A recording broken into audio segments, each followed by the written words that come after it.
Le monde est devenu un grand hôpital psychiatrique où les fous se promènent en liberté. Chaque pays a élu son chef, le roi des fous. Et pour ne pas que les rois s'ennuient, on leur a donné des jouets, des petits soldats, des camions, des avions à réaction. Et les rois des fous du monde entier s'invitent entre eux pour jouer. Au cours de petits goûters, ils se comparent leurs jouets. Tu as vu mon sous-marin? Et toi, tu as vu mon canon comme il tire bien? Tous les soirs, ils jouent très tard. Ils font la bombe. Ils poussent leurs petits soldats qui tombent sous les billes.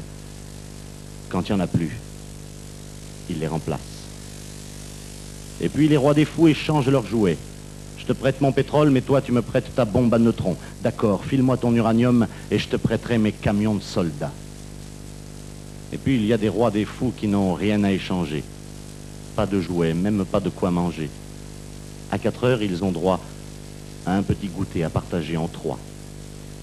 Ils vivent au tiers. C'est le tiers-monde. Ils traînent derrière eux, au bout d'une ficelle, un lapin qui joue du tambour. Et en les voyant passer, les rois des fous du monde entier leur jettent pour s'amuser des petits noyaux d'olives nucléaires. Et puis de temps en temps, il arrive un docteur qui veut soigner les fous.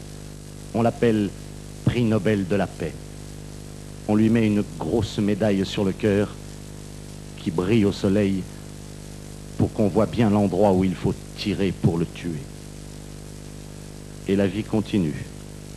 Les rois des fous du monde entier s'entourent de débiles qu'ils choisissent eux-mêmes. Le premier débile, le débile des armées, le débile des finances, ça s'appelle un gouvernement. Et dans le monde entier, les débiles donnent des conseils aux rois des fous pour gouverner les cons. Et les cons, cherchez pas dans l'histoire, c'est toujours nous. Mais si les cons du monde entier voulaient se donner la main, on obligerait les fous à ranger leurs jouets, leurs chars, leurs canons, leurs avions. Et nous pourrions enfin nous promener en paix sur les jardins de la terre qui sont si jolis quand on n'y fait pas la guerre.